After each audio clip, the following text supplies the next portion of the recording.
Bonjour à tous, nous sommes aujourd'hui le 11 Tevet, le lendemain du Tevet. Nous allons parler du Tanya, chapitre 14, paragraphe numéro 2 du chapitre 14, et c'est la suite, si on ne se trompe pas, et c'est la suite de ce qu'on avait déjà vu la semaine dernière. On va parler de ça longuement aujourd'hui, puisqu'on est en train de décortiquer et de découvrir qui est ce personnage, qui est le Benoni, qui est ce personnage que d'un côté on le considère comme à la portée de tous, de l'autre côté on a vu la semaine dernière que c'est pas si facile que ça. Et on a expliqué comme quoi on a tous aspiré à vouloir être le Benoni.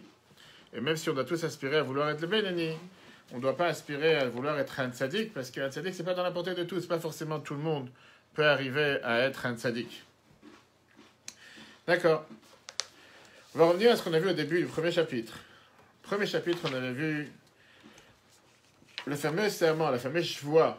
Serment que Dieu il demande à chacun, avant d'arriver sur terre, chaque enfant avant qu'il arrive sur terre, Tehi tzadik ve'al tehi racha.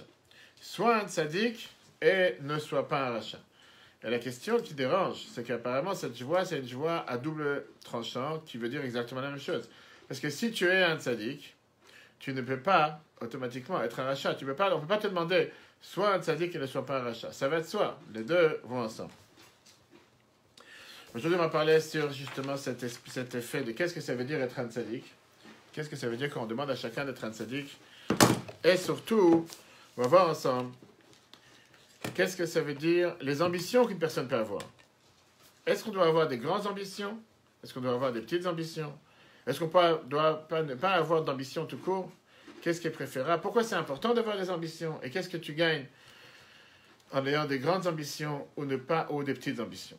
Ok. Commençons avec une histoire qu'on raconte énormément, très souvent dans la Chassidoute. Rabbi Levi Yitzhak de Berditchev, qui était connu comme le Sanégoran chez l'Israël, le libérateur, ou pas seulement le défenseur du peuple juif. Une fois, il a voulu amener une défense pour tous les fauteurs. Il a dit la phrase suivante. Ribono shel olam, maître du monde. Si tu aurais mis la Kedusha, la sainteté et le Gan Eden, le paradis sur terre, face à nos yeux, et tu aurais laissé tous les plaisirs matériels comme quelque chose qui est écrit dans les livres, tu aurais pu venir avec un argument pourquoi tout le monde ne font pas la Torah et les mitzvot. Mais à la place, qu'est-ce que tu as fait? Tu as mis tous les plaisirs et les désirs face à nos yeux. Et tu as mis le paradis dans les livres et la sainteté dans les livres. Quel est l'étonnement que tout le monde poursuit d'après les fautes, tout le monde poursuit d'après les erreurs? Quand tu peux venir avec un argument en nous demandant pourquoi on fait des bêtises. C'est normal, tu mets des bêtises en face de moi. Tu m'aurais mis le paradis sur terre et je n'aurais pas cherché à faire une bêtise. Et la réalité, elle est qu'on vit dans un monde qui est très tentant. Qui veut dire, il n'y a jamais eu autant de tentations comme dans notre génération. Dans la génération précédente, les gens vivaient avec une vie de Kedusha, si on peut dire, totalement déconnectée. Petit village, il y avait le pré, il y avait les bergers, on a parlé des frères de Yosef dans les parachutes de cette semaine. Les gens ne connaissaient pas les plaisirs du monde. Aujourd'hui, dans les temps modernes, même si tu ne veux pas avoir de plaisir, tout te vient à ta portée. Avant, il y avait l'Internet, aujourd'hui, il y a Facebook. La différence, c'est qu'Internet, il faut aller sur la page. Aujourd'hui, c'est sur ta page. Tu n'as même pas besoin d'aller sur une page. Là, c'est la différence entre les deux. Et pareil avec tous les plaisirs sur Terre. Aujourd'hui, tout est proche, tout est à bout de doigt, tout est à l'instantané. Ça ne fait que s'amplifier, ça ne fait que se perfectionner. Et la technologie essaie de le développer sans arrêt à chaque instant. Tout type de plaisir, tout type d'envie matérielle. Comment on peut faire face à ce déluge qui tombe sur notre tête à chaque instant, chaque jour? Et comment on doit s'éduquer soi-même? Et surtout vacciner nous-mêmes et nos enfants de ne pas être attirés par cet aspirateur, par cette soif, par cette attirance qui fait en sorte que parfois, malheureusement, on tombe, parfois on se sent totalement attiré. Dans tous les cours précédents, du cours du chapitre 12, on a vu que malgré qu'il y a une telle attirance au sujet du monde, on a la force de se retenir. Et on doit se retenir concrètement. Pourquoi? Parce que Mohar Shalit Alalef. Tu auras te dit que Dieu il a créé l'humain avec la tête qui règne sur le cœur. Pas le contraire. Dans le chapitre 13, et la semaine dernière, on a parlé sur le fait qu'on doit aller avec le chemin du Benoni, l'intermédiaire. Aujourd'hui, on va voir que ce n'est pas suffisant de se retenir. Parce que tu peux te retenir une fois, deux fois, trois fois, mais pas forcément que tu vas réussir à te retenir éternellement. Il faut essayer de descendre et de rabaisser les envies et les désirs dans les sujets et les choses matérielles. Et comme ça, se rapprocher du chemin du tzaddik. Autant, on a vu la semaine dernière que ça ne sert à rien d'aspirer à vouloir être un tzaddik, parce que pas forcément tu pourras être un tzaddik. Mais être un tzaddik momentané, ça tu peux, oui. Aujourd'hui, on va voir trois détails. Premièrement, on va voir quelle est la ligne rouge à ne pas franchir. dans la vie. Deuxièmement, comment affaiblir la force d'attirance, cette force qui est là pour t'aspirer, pour faire en sorte de te faire descendre sans arrêt dans toutes les bêtises. Et troisièmement, quelle est la force d'une habitude? Pour comprendre ça, on va revenir à ce qu'on a dit tout à l'heure, le premier serment qui est écrit dans le premier chapitre de Tanya. On te dit que on te fait jurer, on fait jurer à chaque être humain sur terre. Avant d'arriver sur terre, Dieu il te fait jurer 2 serments. Sois un tzaddik et ne sois pas un rachat. Et on a vu que même si le monde entier te dit que tu es un tzaddik, il te passe la pommade à longueur de journée, et tu dois te comporter, tu dois te considérer à tes yeux comme un rachat. Ça ne veut pas dire, comme on a expliqué dans les chapitres précédents, vous pouvez voir un replay sur l'application eTorah, eTorah sur Google et Apple, les replays de tous les cours précédents, dans lesquels on a expliqué qu'on n'a pas le droit d'avoir une mauvaise estime de soi. Parce qu'à ce moment-là, tu vas risquer d'être déprimé, voire triste. Pas du tout de ça qu'on parle. Sauf, on a parlé par rapport à la valeur, comment se valoriser soi-même. On a vu dans le chapitre 13 l'explication que même si tu réussis dans ton service de Dieu, ne crois pas que pour ça, tu dois te dire, ça y est, je suis au summum de la montagne, je suis au summum du Havre, je suis arrivé au meilleur niveau. Tu as encore beaucoup de travail à faire, tu peux t'améliorer. Et te dire que tu as toujours un mauvais penchant, que même si maintenant tu n'es pas tombé, tu peux tomber, tu risques de tomber demain. Et donc la première partie, quand la chevoie, le fameux serment qu'on te dit, soit un tzaddik, ne soit pas un rachat, ça vient plutôt décrire quelles sont les ambitions qu'on doit avoir dans la vie. Et là, la barre, elle est très haute. D'un côté, on te donne l'ambition la plus élevée et l'ambition la plus, on va dire, tangible, la plus facile, la plus apte, adaptée à toi. D'abord, quel est le but d'avoir des ambitions? Les ambitions, c'est un moteur pour un vivant. Quand quelqu'un, il a une ambition, quand quelqu'un, il est attiré vers, pas une ambition, quand quelqu'un, il a un souhait d'arriver vers une certaine chose, il va tout faire pour y arriver, quand il veut le faire. Quand tu n'as pas d'ambition, automatiquement, tu n'as pas pourquoi faire des efforts. Tu traînes, paresseux, fainéant. Tu n'as pas envie de te lever aujourd'hui, tu n'as aucun but, qu'est-ce que tu fais sur Terre? Et donc, si on peut dire, le fait d'avoir des ambitions parfois, c'est ce qui donne de la motivation à une personne pour pouvoir arriver à atteindre le but qui s'est fixé. La question qui est demandée est la suivante. Est-ce que c'est bien d'avoir des grandes ambitions ou c'est bien d'avoir des petites ambitions? Quel est l'avantage d'avoir des grandes ambitions? Quel est l'avantage d'avoir des petites ambitions? Vas-y, à toi de jouer. Il faut avoir d'abord des grandes ambitions, des petites ambitions. Grande ambition. Grande. Quel est le risque? Beaucoup d'énergie, se disperser. Et quoi d'autre? Se remettre tout en doute. D'accord. Parce que c'est une difficulté, donc on remet tout en doute. Et celui qui prend des petites ambitions? Il n'avance pas. Il n'avance pas.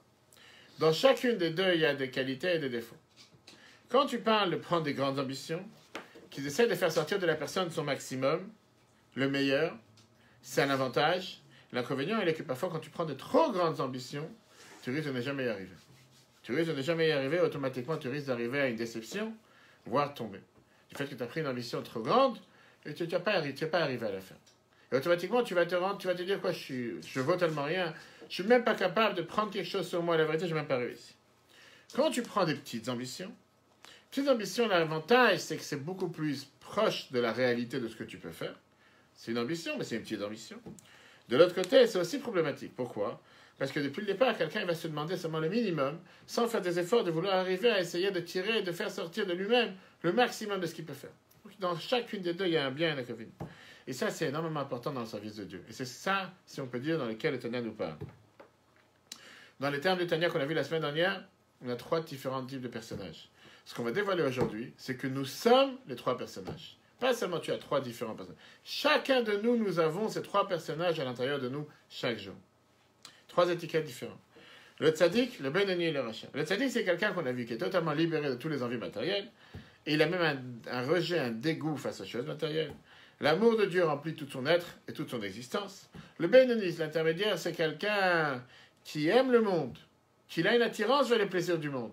Il ne se voile pas la face. Mais il réussit à se retenir et il essaye de vivre d'après le code de loi juive comme la Torah lui demande. Un rachat, c'est quelqu'un qui se dit, tu sais quoi, tout va bien, laisse-moi tranquille, laisse-moi vivre. Et malheureusement, parfois, il transgresse sur la volonté de Dieu, volontairement, involontairement, laisse-moi vivre. Quelle est l'ambition de chacun d'entre nous? Est-ce qu'on doit être un tzaddik, un benoni, un rachat? On n'a pas dit maintenant en termes de personnage avec une étiquette, ou qu'est-ce que tu vas marquer sur la pierre tombale d'une personne. On parle plus sur l'ambition que quelqu'un doit avoir. Et la réponse, elle est, dans ce double langage qu'on vient de voir par rapport au serment que Dieu a fait avec nous. D'ailleurs, on dit que c'est, je vois, c'est un serment, un double serment. Soit un tzaddik, et après on lui dit ne sois pas un rachat. Comme j'ai dit tout à l'heure, si tu dis sois un tzaddik, automatiquement, tu ne seras pas un rachat. Tu ne peux pas avoir les deux, l'un avec l'autre. Après ce qu'on a expliqué jusqu'à présent, comment est-ce possible que être un tzaddik et ne pas être un rachat sont deux choses différentes pour lesquelles tu as besoin de deux serments différents? Apparemment, c'est la même chose. Viens, l'Admor Zaken te nous renouvelle aujourd'hui, te donne une nouveauté, en te disant que être un tzaddik et ne pas être un rachat, ce sont deux choses totalement différentes. Être un tzaddik veut dire quoi?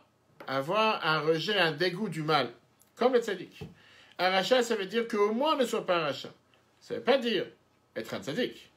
Ne pas être un rachat et être un tzaddik, il y a une énorme, différence, un énorme niveau qui sépare entre les deux. C'est pas parce que tu n'es pas un rachat qu'automatiquement tu es un tzaddik. Ne pas être un rachat, ça peut être d'abord comme le Benoni, ne pas faire du mal. Ne sois pas un rachat, ça ne veut pas forcément dire que tu es un tzaddik. Viens l'Admor Zaken aujourd'hui, il te dit que tu as la possibilité de pouvoir avoir deux attirances, deux aspirations dans la vie. Au même instant, à chaque instant. L'aspiration minimum et l'aspiration maximum. L'aspiration la plus basse, ne pas être un rachat. Fais pas des bêtises. On t'a pas demandé d'être le meilleur de la classe, mais sois pas le plus mauvais. Et entre les deux, tu as une grande différence. Ça, c'est ce que ça veut dire être le Benoni. Et ça, c'est quelque chose qui est dans tout pouvoir et tu peux le faire. Ça n'existe pas quelqu'un qui ne peut pas le faire. Et tu n'as pas le droit de faire une concession dessus. C'est interdit, ne le fais pas. Cherche pas à le faire. Maintenant, tu peux t'auto-contrôler afin de pouvoir arriver à faire la volonté de Dieu à chaque instant. Ça, c'est déjà une deuxième phase. Première phase, ne fais pas de bêtises. Pas de bêtises. Tu ne seras pas le meilleur, mais au moins, tu ne fais pas de bêtises. Ça, c'est l'ambition la plus basse. L'ambition la plus élevée, sois un tzaddik. Aspire à être un tzaddik. Ça veut dire aspire à être un tzaddik. Ça veut dire, j'essaye au maximum d'être le meilleur. Je ne suis pas le meilleur, au moins je ne suis pas rangé dans les plus mauvais.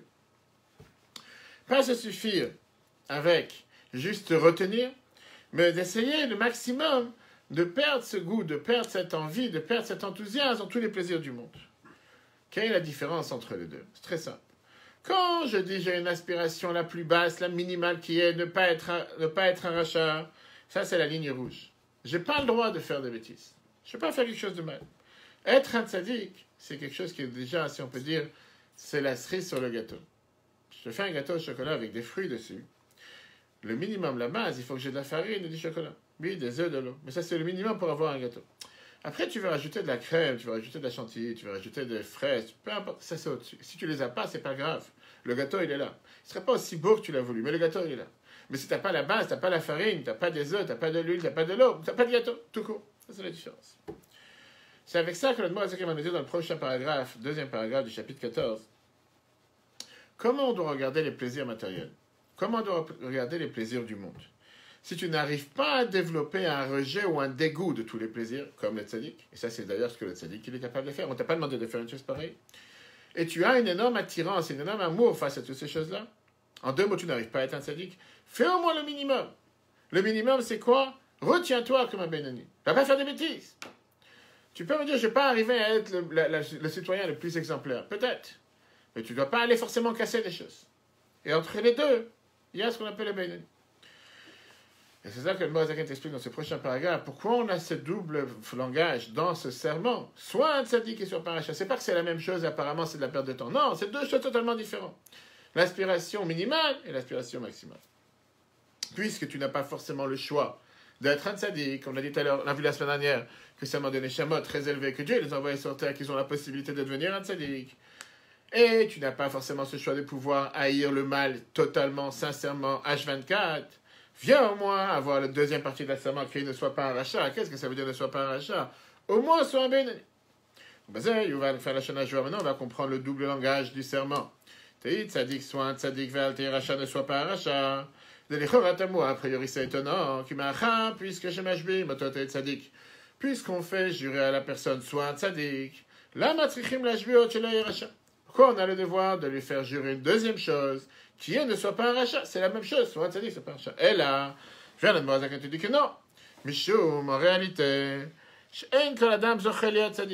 pas tout le monde mérite de pouvoir être un tzaddik.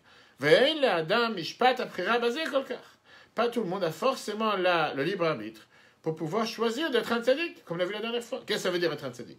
L'éternel à la Shembem, d'avoir un plaisir de la divinité sur terre, sincèrement, et qu'il soit avec une abomination, qu'il soit dégoûté du mal, sincèrement, avec toute vérité. Et la reine, c'est pour ça que l'Admor Azaken te donne le conseil. Viens la deuxième moitié du serment. Mashbim, Sheni, tu as un deuxième serment qui est Alteir Racha Al Panim. Tu ne peux pas être un tzaddik, je peux comprendre.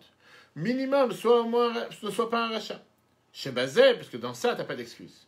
Mishpat aprira vers Reshut et Tuna le Choladam. Le choix et le libre arbitre est donné à chaque être humain. Il n'y a pas une personne sur terre qui peut venir et dire je ne peux pas être un tzaddik. Je ne peux pas ne pas être un rachat. L'imshol beruach tavato shebeibo, de pouvoir régner, contrôler ses envies qu'il y a dans son cœur. Velirbosh de contrôler son mauvais penchant. Shelo yeh rachat, que tu ne sois pas un rachat. Afilu sha'achat kol yamav. Même 1 heure dans ta vie. Tu n'es pas obligé de ne pas être un rachat éternellement. Comme on a dit la semaine dernière, de pouvoir gagner des petits combats à chaque instant. Maintenant, tu as le choix de ne pas faire de bêtises. Décide maintenant de ne pas faire de bêtises. Tu n'as pas dit que tu vas faire le meilleur, mais fais pas une bêtise maintenant. Ben le prinat sourmera.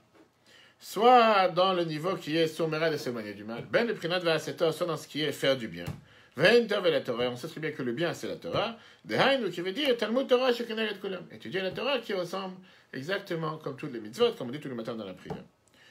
Sur cette idée-là, cette idée qui est le devoir d'aspirer à être un Benoni et pas un tzaddik, on raconte clairement, comme je t'ai raconté la dernière fois, pendant le 19 qui se lève, que l'Admor Azaken a écrit un autre livre qui s'appelle le Sefer Shel Tzadikim. Le livre de tzadikim, c'était comment arriver au niveau du tzaddik. Tzaddik pour les nuls. Avec tous les conseils, comment y réussir. Néanmoins, parallèlement, au Sefer Atana, Sefer Shel Benonim, qui te dit comment tu peux être un Benoni et qu'est-ce que tu dois faire quand tu as des difficultés. Malheureusement, ce livre a été brûlé et il a disparu. Le monde n'était pas prêt à recevoir un tel livre. En 2 mots, dans ce monde, il n'y avait pas. Ça ne servait à rien d'avoir un manuel pour les génies ou un manuel pour les tzadikim, on n'en avait pas. Passons à la suite. Maintenant qu'on a vu que ce n'est pas suffisant. C'est peut-être en aspirant à être un tzaddik qu'on arrive à être un béni. Alors on t'a dit qu'on peut être un tzaddik, on est tous des tzadikim. Ma mère connaît un tzadikim à chaque instant. Et t'es un tzaddik avec le nom tzaddik, qui veut dire que tu es une personne qui a totalement tué le mal, tu t'es débarrassé du mal, tu n'as plus de mal. Ça c'est pas pour donner pour tout le monde.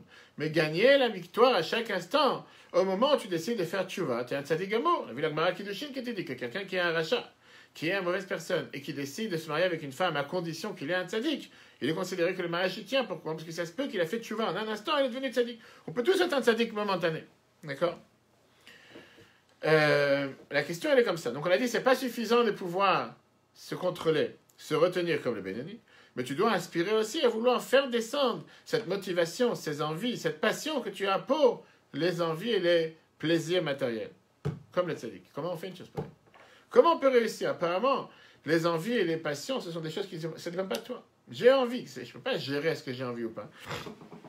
Si naturellement parlant, j'ai une attirance au plaisir matériel, comment je peux refroidir cette attirance? Comment je peux affaiblir cette attirance? Et à plus forte raison, comment arriver au niveau du tzaddik qui est de ressentir un dégoût à cette attirance? Comme on a dit tout à l'heure, je peux pas forcément, je serai un tzaddik. Mais on a dit que dans le serment, que là je vois que Dieu donne à chacun d'entre nous, t'es tzaddik, sois un tzaddik, tu dois avoir cette ambition de vouloir peut-être y arriver, peut-être y réussir, même si tu n'y arrives pas totalement tout le temps. Comment je peux réussir si je sais que j'ai une attirance aux choses matérielles? Faire l'Admor Azaken te dit c'est très simple. Il te dit que chacun de nous peut gérer ses sentiments, gérer qu'est-ce qui l'attire, gérer qu'est-ce que sont ses passions. Par ça, pas seulement que tu vas développer un rejet envers ces choses-là, et automatiquement tu vas t'écarter de ces choses-là. Et pour ça, il te dit 2 moyens de pouvoir agir sur tout ce qui est cette force d'attirance que nous avons chacun envers n'importe quelle chose, et le plaisir que nous avons envers chaque chose. Premièrement, par ça que tu passes des expériences positives dans l'acte du chat, comme on l'a dit la dernière fois. Le plaisir, c'est ce qui est au contraire du rejet, du dégoût. Quelqu'un qui aime la propreté, automatiquement, il est dégoûté de tout ce qui n'est pas propre. Quelqu'un qui n'est pas dégoûté de ce qui n'est pas propre, c'est parce qu'il n'a pas d'expérience positive avec la propreté. Quelqu'un qui vit dans un fouillis, dans un bazar, et qui n'aime pas l'ordre, il ne sentira pas qu'est-ce qui lui manque quand tu lui dis que c'est important d'être ordonné. Pour lui, il n'aime pas être ordonné. Tu vois, son bureau est toujours en pagaille. Donc, va lui expliquer l'importance d'être ordonné. C'est pas de quoi tu parles. Et donc, pour pouvoir développer un rejet de tout ce qui sont les plaisirs matériels, pour pouvoir développer un rejet de tout ce qui sont un dégoût par rapport à tout ce qui sont les plaisirs du monde, tu dois d'abord avoir un plaisir, la joie et un envie de faire les choses de l'Akdusha, les choses qui sont bonnes. Automatiquement, quand tu vas avoir un plaisir dans un côté, tu vas ressentir un dégoût de l'autre côté. Il y en a qui pensent que faire Torah et mitzvot, ça doit être avec ce qu'on appelle une grimace. Faire ça avec un visage aigre, un visage mélancolique, un visage de quelqu'un qui est toujours trop sérieux. Comme si c'est, on dirait, une force qui est tapée sur lui, qui lui force à faire quelque chose. Je n'ai pas le choix, je suis obligé, je suis juif, je suis religieux, je dois faire la Torah, mais je le fais parce qu'il faut le faire. Sans joie, sans plaisir. Viens la chassidoute et te dit l'énorme importance d'avoir un plaisir et la joie quand tu fais le service de Dieu. Et il te dit, c'est pas quelque chose qui vient d'office. C'est pas parce que je dois faire la Torah et les maisons que je dois danser de joie. Pas forcément que c'est facile. Et tu as beaucoup de gens qui vont le faire parce qu'ils ont pas, je suis religieux, je suis juif, je dois faire ce que Dieu demande, donc qu'est-ce que tu veux que je fasse? Je n'ai pas le choix, je dois le faire. Faire la chassidoute te dit, c'est pas facile à ressentir cette joie et cette passion et cet enthousiasme d'en faire une mitzvah. Tu dois le développer. Il te dit, comment le développer? Prenons Shabbat. Qu'est-ce que ça veut dire quand les Chachamim nous ont dit Oneg Shabbat? Qu'est-ce que ça veut dire le plaisir de Shabbat? Qu'est-ce que ça veut dire Ta'anoug Shabbat? Qu'est-ce que ça veut dire quand on te dit que Shabbat c'est l'acronyme le Shina be Shabbat Ta'anoug?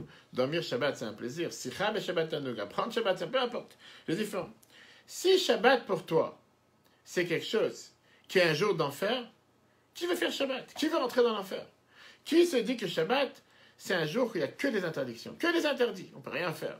Ni la télévision, ni le téléphone, ni la voiture, ni l'électricité, rien. Laisse-moi tranquille. Qui a besoin de... Quelle personne normale sur terre, on ne parle pas de tzadiki maintenant.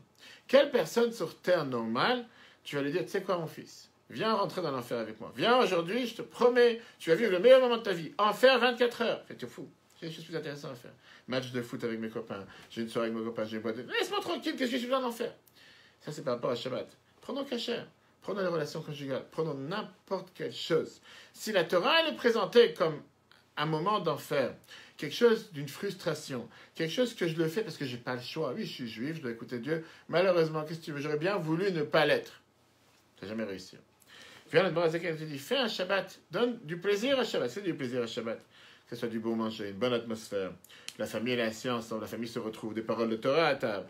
Quelqu'un qui passe une belle expérience de Shabbat, automatiquement, il va vouloir le retrouver. Il va vouloir se dire, mais c'est magnifique. Ça fait combien d'années que j'attends de pouvoir me retrouver un moment comme ça, les parents, les enfants ensemble, discuter. Pas de parler de tous les problèmes de la vie, de tout ce qui se passe dans le monde, mais réellement de pouvoir avoir une ambiance tranquille, calme, apaisée, la famille ensemble réunie, des bons plats ensemble, des belles chansons ensemble, des paroles de Torah ensemble. Qui ne voudra pas? Combien de nos frères et sœurs qui ont grandi en Israël pendant 20 ans, 30 ans, 40 ans, n'ont jamais mis les pieds dans une synagogue? Ils arrivent au Bet Chabad en Thaïlande. Ils arrivent dans les 4 coins du monde, les Bet Chabad pour les touristes. Et ils découvrent le repas de Shabbat. Chansons, Shalom Aleichem, Lecha Dodi, tous assis les uns avec les autres. Il n'y a plus de barrière. Il n'y a pas les religieux, les non-religieux, les pratiquants, les non-pratiquants. Tu peux avoir quelqu'un avec un shtreimel, des paillotes assis à côté d'un juif qui a des coucous avec des cheveux jusqu'au parterre. Et tout le monde danse. Repas de Shabbat. Ils se disent, wow, ça fait 20 ans que j'ai une synagogue en bas de chez moi, que ce soit Netanya, Ashdod, que ce soit Sabah, Ranana. J'ai jamais mis les pieds là-bas. Tout d'un coup, je viens découvrir ici quelque chose que j'aurais pu le découvrir chaque semaine. Je m'en suis privé parce que j'ai eu une estimation que Shabbat veut dire l'enfer. Et là, je découvre que Shabbat, c'est le plus grand bonheur sur terre. Et combien d'entre eux retournent chez eux à la maison et ils commencent à pratiquer Shabbat? Que ce soit Shabbat, que ce soit les tefilines, que ce soit n'importe quelle autre mitzvah de la vie. Si tu le fais, ça c'est la chassidoute qui nous dévoile. Fais une mitzvah avec plaisir, fais une mitzvah avec la joie. Ne fais pas une mitzvah parce que tu te sens forcé. Prenons l'étude. Pourquoi les chachamim ont dit à des centaines de reprises, et leur a dû rappeler ça à beaucoup d'élèves qui demandaient cette question par rapport à où étudier, quel yeshiva, quel endroit, que Chazal Omrim, le Olam, Ilmod Adam, Bemakom Shelibo Chafetz. Un homme doit toujours apprendre dans l'endroit, dans le lieu qu'il désire. Alors il y a deux explications à ça. Est-ce que ça veut dire le livre que tu désires, le sujet que tu aimes, ou bien l'endroit où tu désires? Tu es dans une yeshiva, tu es dans une école, tu n'aimes pas l'école, tu n'aimes pas les profs, peu importe. Va ailleurs. Tu n'es pas obligé de passer maintenant 5 ans d'enfer. C'est-à-dire que le prof, tu ne peux pas le voir. Le sujet, tu peux pas le sentir. Tu peux aller ailleurs. Il y a une autre explication, c'est le sujet, qui veut dire, oui, il faut apprendre la Torah. Qui aime Chayen, on dit tous les jours dans la prière, la Torah, c'est notre vie. Mais est-ce que j'ai pas le droit d'avoir un plaisir dans ce que j'apprends? Alors, tu peux être assis devant un prof, et tu peux être... Quand est-ce qu'il va terminer son discours? Qu'est-ce qu'il me prend la tête avec ces trucs? Qu'est-ce qu'il raconte? Tu comprends rien de quoi il parle. Ou bien, tu peux trouver des sujets de Torah qui te passionnent, qui t'intéressent, avoir un plaisir, et automatiquement, quand quelqu'un va mettre sa tête dans les choses dans lesquelles il a un plaisir, il va finalement pouvoir se déconnecter du plaisir dans l'autre endroit. C'est ce que j'aime beaucoup de personnes quand les gens me demandent par rapport à l'Agmara. Bien sûr que c'est très intéressant l'Agmara. C'est très intéressant, c'est très enrichissant, ça fait travailler la tête. Mais je dis, mais c'est pas fait pour tout le monde à chaque niveau, à chaque instant. Pourquoi? Parce qu'il faut vouloir se dire que je vais commencer un sujet maintenant, que je finirai peut-être dans 6 mois. Parce que tu peux avoir 10 pages de débat, 20 pages de débat, et tu as des gens qui vont se dire, chaque semaine le même sujet, il a posé une question, il a descendu la question, il n'a pas répondu, encore 20 questions, on tourne autour du rond. Je lui ai dit, va à la fin, dis-moi où tu m'en arrives avec ça. J'ai fait une fois, j'avais un cours avec quelqu'un sur la Gemara. À la fin, il était... Après quelques semaines, il m'a dit, laisse-moi tranquille, viens, on fait autre chose. Je dis, c'est toi qui as voulu. Je te prévenais au départ. Même si il y a différentes Gemarotes, bien, il y a des Gemarotes que c'est des histoires. La Gadeta, on parle ça. Il y a des Gemarotes, c'est plus de débats. Il y a des Gemarotes, c'est bien plus tranché. Je dis pas le contraire. Mais si tu ne sens pas de passion, tu ne sens pas de plaisir dans ce que tu apprends, ou le prof, il t'ennuie tellement, j'espère que ce n'est pas le cas ici, mais en tout cas peut-être, si c'est oui, trouve un autre prof, trouve un autre sujet. Apprends pas par force. Passe ces Shabbat, il y a le discours du rabbin, je dois être là, et c'est malheureusement ce qu'on voit dans beaucoup de synagogues. Peut-être que le rabbin commence son discours, les gens ils sortent dehors. C'est la pause musicale, la pause publicitaire. Pourquoi tu sors dehors? Des fois je me dis, pourquoi tu sors juste à ce moment-là? Qu'est-ce qu'il y a? C'est tellement ennuyant. Pourquoi tu es venu ici? Juste pour parler avec les gens? Pourquoi pas? Pourquoi tu dois parler juste au moment du discours? Peut-être qu'il y a quelque chose d'intéressant. Et peut-être c'est au rabbin ou à celui qui donne les discours de se remettre en question. Peut-être ce que tu dis, ça ne parle pas aux gens. J'étais il n'y a pas longtemps dans un mariage. Chaque fois plusieurs discours. Moi je devais parler le troisième. La deuxième personne, c'était un officiant qui a parlé. Mais je me suis senti mal à l'aise du fait qu'il parlait d'un niveau, il parlait des choses de Gemara, des choses intéressantes. Mais le public n'était pas du tout adapté. Le public ne comprenait absolument rien de ce qu'il disait, à part le fait qu'il y avait un public non-juif important présent. Il y avait aussi un public juif. Il ne traduisait pas les mots. Et les gens se disaient, mais j'ai parlé avec 2-3 personnes après. Je me disais, mais pourquoi? C'est dommage, tu as ici 250 personnes présentes. Tu parles de quelque chose que ça ne parle pas à ces gens-là. Ils ne savent pas de quoi tu parles. Est-ce qu'avec ce discours, tu as fait en sorte que ces gens, ils aiment la Torah? Ils se disent, waouh, c'est une richesse, on a envie d'approfondir et apprendre. Mais ils se sont dit, mais ces gens, ils sont tellement space, ils sont tellement extraterrestres. Ils nous parlent des mots qu'on ne comprend pas. Troisièmement, ça, c'est on a vu l'étude des Shabbat. Pareil quand tu fais une mitzvah. Il n'y a rien de mal de danser avec la joie. On n'a pas demandé de danser sur un camion avec une guitare à longueur de journée. Mais fais une mitzvah joyeusement. Pourquoi faire une mitzvah en train de... Il n'y a aucun mal, quelqu'un qui va se mettre à danser. On a toujours dit, tu as des gens aujourd'hui, dès qu'ils sont joyeux, ils commencent à danser, on dit sur quel joint il est. Quel médicament il a pris aujourd'hui? Quelqu'un, il pleure, il est normal. Un enfant, tout le temps, tu dis qu'il pleure, il y a quelque chose qui ne va pas. Dès qu'il rigole, il est normal. Un adulte, dès qu'il rigole, on dit, certainement, il a pris un joint aujourd'hui. Pourquoi il a pris un joint? Tu n'as pas le droit d'être joyeux, tu n'as pas le droit de vouloir danser juste pour danser. Tu n'as pas le droit de vouloir être heureux juste pour être heureux. Finalement, tu auras dit, fais une mitzvah avec toi. Pourquoi? Si tu trouves la joie dans la gdusha que tu fais, si tu trouves la joie dans les mitzvot que tu fais, tu ne chercheras pas la joie ailleurs. Mais si dans la Torah, si dans les mitzvot, dans n'importe quelle chose que tu fais dans le service de Dieu, tu le fais avec tristesse, tu le fais avec rejet, tu le fais avec dégoût, automatiquement, quelque part, tu vas chercher ta joie. Tu vas chercher de l'autre côté. Et ça, c'est ce que le Moazakhan te dit ici. Il n'y a pas deux manières de faire les choses. Si tu as un rejet, un dégoût dans une chose, tu trouveras la joie et le plaisir dans l'autre côté. Si tu as le rejet si tu as la joie et le plaisir dans un côté, tu trouveras le rejet et le dégoût dans l'autre côté. Et donc, comment pouvoir développer un rejet et un dégoût face à tout ce qui sont les envies du monde, les plaisirs matériels, tous les fantasmes ou toutes les passions qu'une personne peut avoir, qui ne sont pas forcément les meilleures? Développe cette passion, ces fantasmes, cette excitation, cette joie dans les choses bonnes, dans les choses... Et automatiquement, comme on l'a dit tout à l'heure, quelqu'un qui est habitué à avoir de l'ordre, il ne peut pas supporter le désordre. Quelqu'un qui vit bien dans le désordre ne peut pas supporter avoir de l'ordre. Ça, c'est la première chose. Premier moyen que la Moazakhan nous donne, comment pouvoir développer pas seulement un plaisir, une joie dans tout ce qu'on fait dans la Torah et les mitzvot. Mais après, ça a été dit, maintenant passons du deuxième côté. Ça, c'est le côté positif. Côté négatif. Comment développer un rejet, un dégoût par rapport à tous les plaisirs matériels? Et pour ça, il a été dit, regarde les conséquences. Regarde qu'est-ce que ça va t'amener. Prenons par exemple les cigarettes. Il y a des fumeurs sur Terre. Ah, bien sûr que les gens vont dire, je suis indépendant, tu n'es pas né avec une cigarette dans la bouche. Tu n'es pas né avec, je ne peux pas m'en sortir. Et la preuve est qu'un juif qui fait Shabbat, il sait se retenir 24 heures. Un juif qui fait Shabbat et Yom Tov, il y a 3 jours de suite, il sait se retenir pour ceux qui ne fument pas Yom Tov. Donc ça veut dire que quoi? Quand tu rentres dans l'avion pendant 11 heures, parce que tu as pris un vol Israël-New York, tu veuilles ou pas, il n'y a pas de cigarette. Ni cigarette électronique, ni cigarette, ni toilette, rien, il n'y a pas de cigarette. Il n'y a pas, tu peux pas, il n'y a pas. Et tu n'es pas mort. Tu peux vivre. Ça veut dire que tu sais très bien que parfois tu es capable de te retenir. Comment développer un dégoût face aux cigarettes? Alors, il y en a qui te disent, parce que quand on monte les conséquences, on va te mettre des photos sur les paquets de cigarettes, on va te mettre des photos des poumons noirs, des poumons brûlés, ou des situations de personnes, des situations critiques. Automatiquement, peut-être que ça peut agir sur certaines personnes, qu'à un moment, ils vont se sentir avec un rejet face à ces choses-là. Et à partir d'aujourd'hui, ils vont dire, ou bien ils ont un proche qui a eu un cancer des poumons, ou un proche qui a souffert à cause de la cigarette et qui vont se dire, ça m'a tellement atteint que j'ai décidé un jour ou l'autre, et je connais une personne qui a eu des proches dans sa famille qui ont eu des cancers de poumons à cause de la cigarette et que du jour au lendemain, il a arrêté. C'était pour lui une décision, je peux continuer. Pareil par rapport au manger. Malgré qu'on a toujours un plaisir par rapport à ce qu'on mange et des choses douces, des choses qui sont bonnes pour le palais, parfois, certaines personnes, comment tu peux développer un rejet par rapport au plaisir matériel, au manger matériel, quand parfois des gens ils voient comment sont fabriqués le manger. Ils vont commencer à te dire comment c'est fait une saucisse, comment c'est fait certains manger, quand tu mets tous les déchets qui peuvent exister à l'intérieur, et on te vend ça à un prix exorbitant parce qu'on ne veut pas jeter les déchets parce qu'on est très écolo. Va savoir, des gens disent, tu vois comment c'est fait, ou je parle de certains bonbons avec des colorants, des fois des personnes qui ont vu comment la shrita, elle est fait, comment abattre un animal, elle est fait avec le sang qui gicle de tous les côtés. C'est quoi, ça goûte tellement, j'ai pas envie de manger de viande. Et parfois, la Noazaka te dit, c'est la même chose, comment pouvoir développer un rejet face au plaisir du monde. Quand tu cours derrière les plaisirs du monde qui sont l'argent, les femmes, le manger, etc., tu peux parfois faire une guerre mondiale pour pouvoir obtenir ces choses-là. Et parfois être très triste du fait que tu ne les as pas obtenues.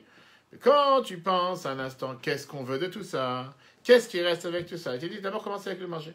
Tu vas manger un repas très rassasié, tu sais, après tu te sens lourd.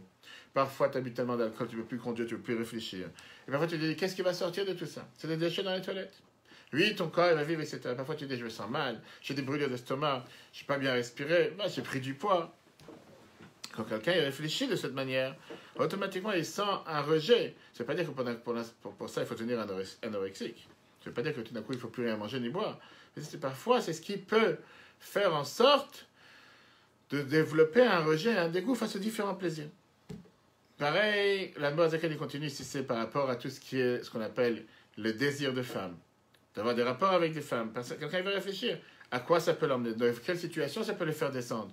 Automatiquement, il va se dire, j'ai pas envie d'arriver à la situation de ce qui va en découler du fait que je vais avoir un plaisir momentané. C'est ça le prochain paragraphe. Mais avant, c'est une très belle histoire qui est racontée dans beaucoup de livres de Chassidut. On dit que le tsar en Russie, une fois, il est parti voir l'empereur allemand. Il est parti voir l'empereur allemand et il lui a dit qu'il voudrait dégoûter un plat allemand, un plat intéressant. Il ne sait pas exactement quel plat intéressant il y a là-bas. Et il a mangé là-bas ses intestins, qui étaient épicés avec vraiment comme un plat de roi. Les intestins, on appelle ça des kishkes. Je ne sais pas si ça se mange chez les Sfaradim. En tout cas, en Amérique, en Israël, beaucoup de juifs ashkénazes ont l'habitude de manger du kishke tous les samedis, tous les shabbats.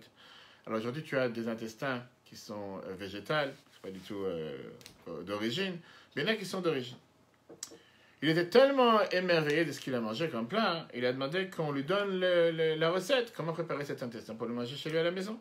Il rentre en Russie, il demande au chef russe de préparer le même plat. Le chef, il lit la recette, il fait exactement à la lettre qu'il a été fait chez les Allemands, chez l'empereur allemand. Et quand le plat il arrive à table, il y avait une telle odeur, une odeur qui était tellement dégoûtante, répugnante, on peut dire, de cet intestin qui arrivait à table. Le tsar russe demande à son chef, qu'est-ce qui se passe ici? J'étais chez l'Allemand, j'ai jamais vu une chose pareille. Comment c'est possible qu'il y ait une telle odeur? Est-ce que tu as oublié un détail peut-être? Tu n'as pas fait, je sais pas, mijoter, cuire. Et il repasse ensemble avec son chef et tous les détails. Et il a dit, j'ai fait à la lettre tout ce qui a été dit. Il y a un des agents qui était présent, il a dit, je sais c'est quoi l'erreur. C'est qu'avant de cuire l'intestin et de le préparer, il a oublié de vider l'intérieur. Et quand il n'a pas vidé à l'intérieur, on peut s'imaginer les odeurs qu'il y avait à table. Qu'est-ce que ça veut dire une chose pareille?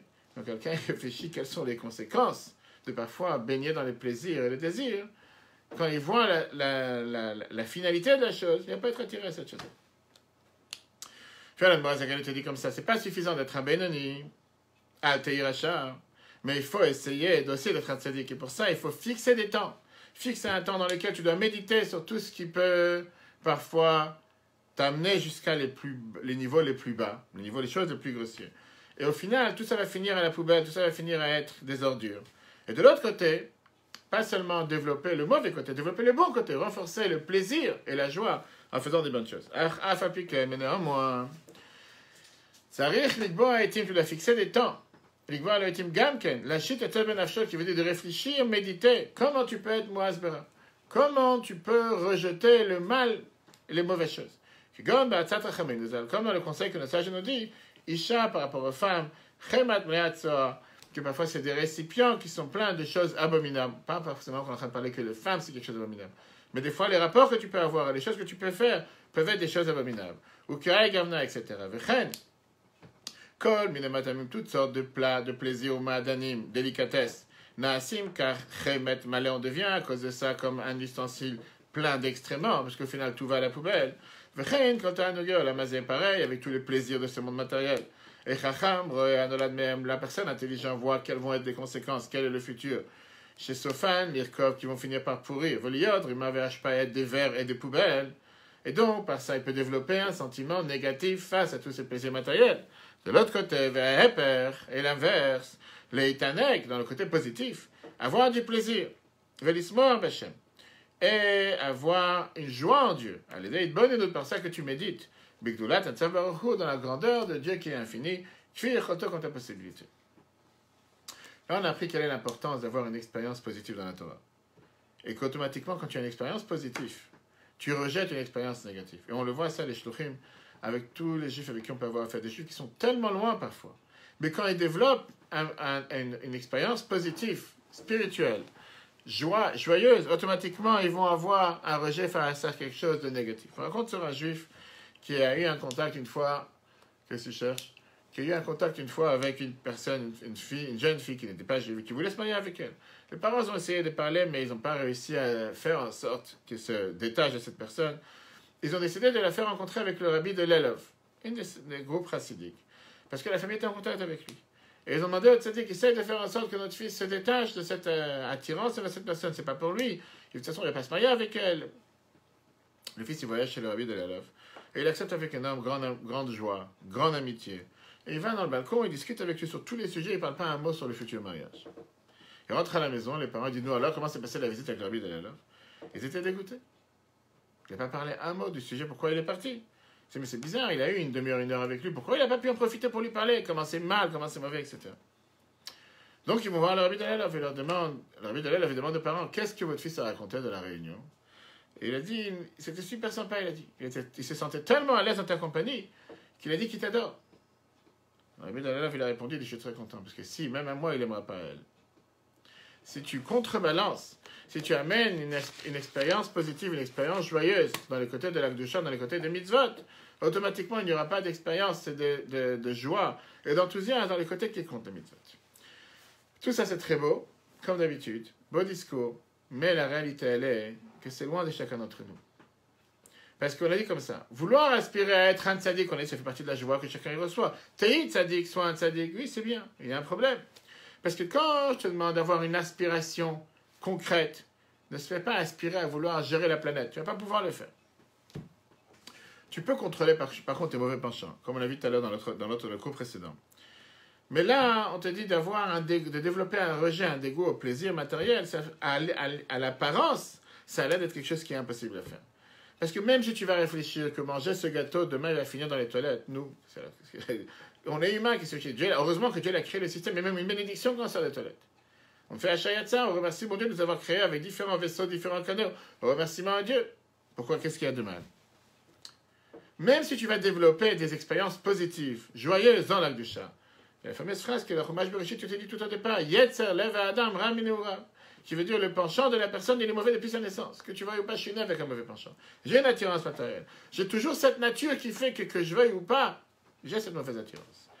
Alors, pourquoi vouloir essayer d'aspirer à devenir un tzaddik, d'avoir l'aspirance maximale, comme on était, même si je ne veux pas devenir, mais j'ai cette aspiration, si je sais que de toute façon je ne vais pas y arriver. L'Admor Azaken te dit, il y a ça deux réponses, et c'est des réponses majeures. Comment fonctionner dans la vie de tous les jours? Numéro 1, tu dois faire ce qu'on appelle une ishtadlut, qui veut dire, fais ce qui dépend de toi. Essaye. C'est vrai que tu es un être humain. C'est vrai que tu ne pourras pas développer un rejet, un dégoût à tous les plaisirs du monde, mais au moins, essaye d'y arriver. Essaye de pouvoir le faire. Ce que tu vas réussir, tant mieux. Tu ne vas pas réussir, c'est pas grave. Mais au moins, tu as essayé. Numéro 1. Numéro 2, l'habitude devient une nature.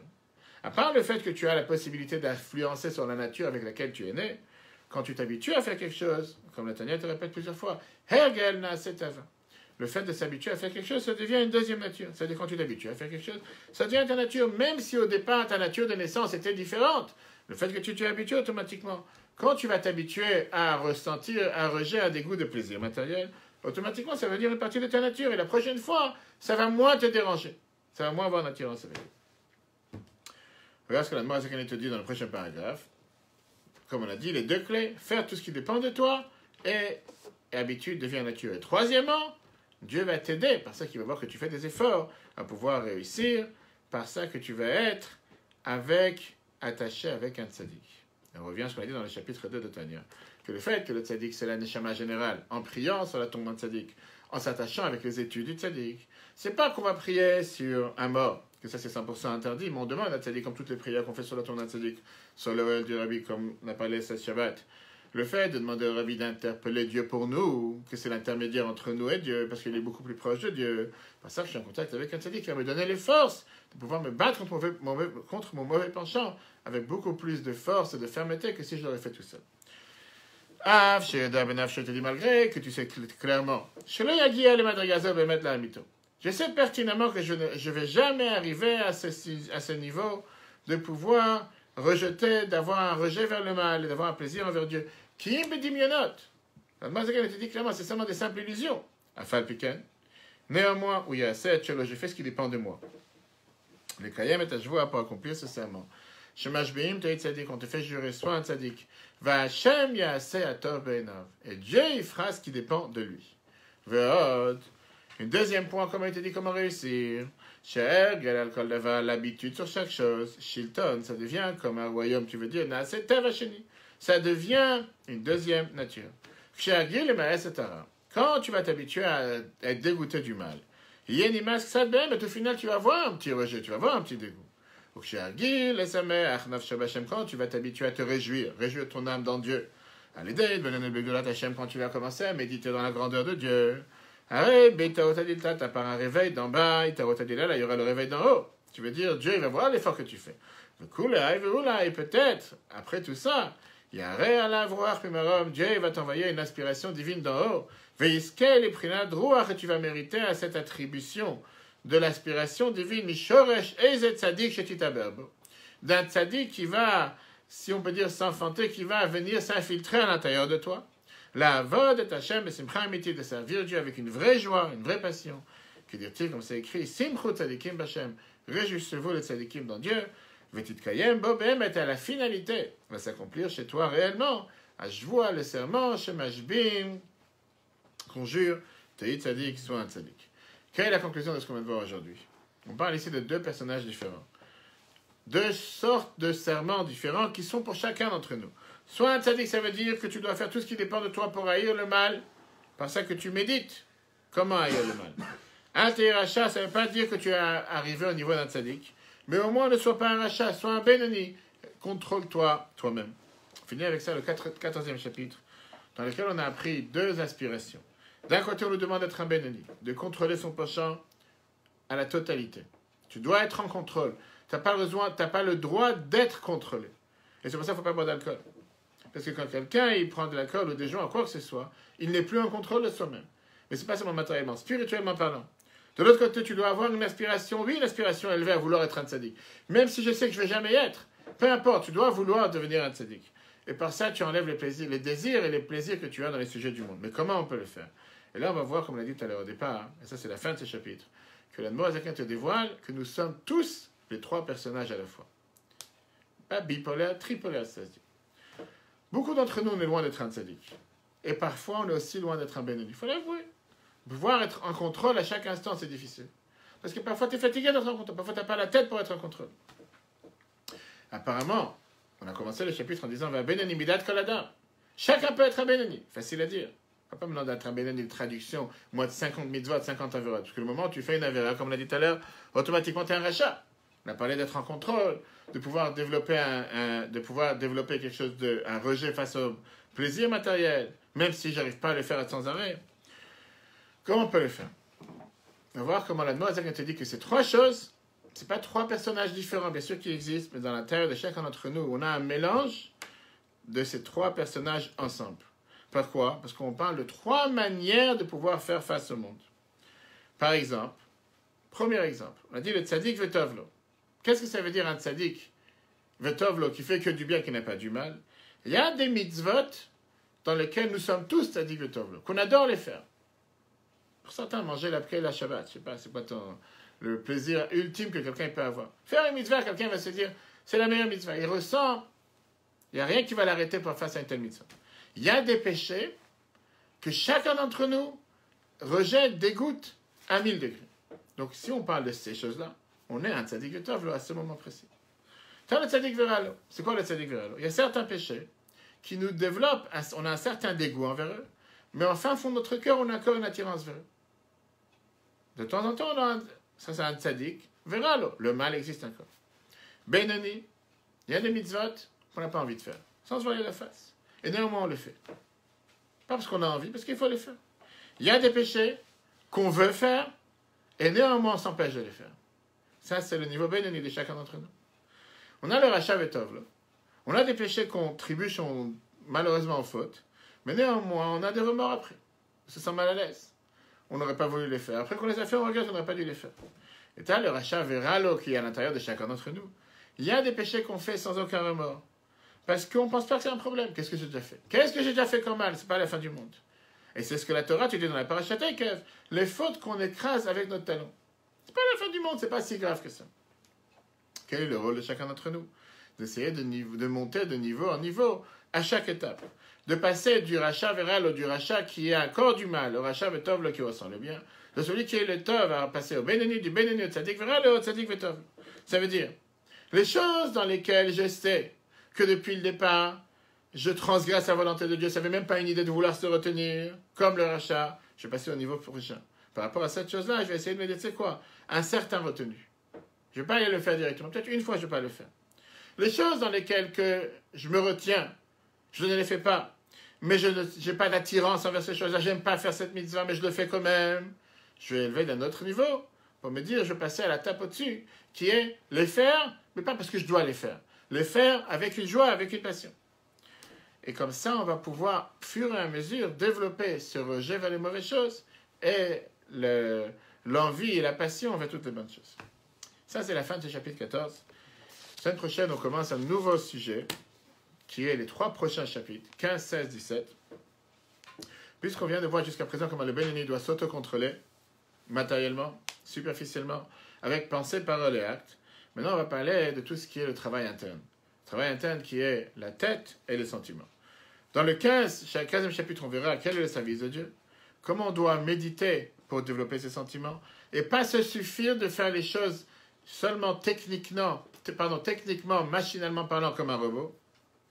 Dans le chapitre 16, on verra quel est le monde profond du Benoni, pas forcément tout le temps réussir à développer cet enthousiasme dévoilé. Et dans le chapitre 17, on terminera en te disant, avec la phrase qui est écrite dans la Torah, qui karov elecha davar meod, befichab il va faire la soto, qu'en réalité, chacun d'entre nous a la possibilité de pouvoir contrôler pensée, parole et acte à chaque instant. À chaque instant, ça on le verra si Dieu veut dans le chapitre 17. Le cours sera un replay sur l'application eTorah, E-T-O-R-A-H, sur Google et Apple, ainsi que tous les autres cours sur le Tania et les autres cours.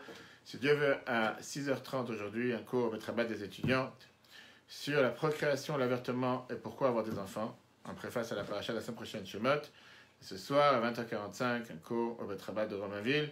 Comment rejeter les couches éclipsant votre lumière? La tchouva, est-ce qu'elle est pour tous? Magnifique explication sur la paracha de cette semaine. Comment se fait-il que Yaakov, il rejette, rabaisse, voire critique ses enfants avant de mourir, surtout Shimon et Lévi, comme s'ils n'ont pas de porte et pas de moyen de faire tchouva? Les 2 prochains cours qui seront aussi en replay sur l'application eTorah. Très bonne journée à tous et à la semaine prochaine.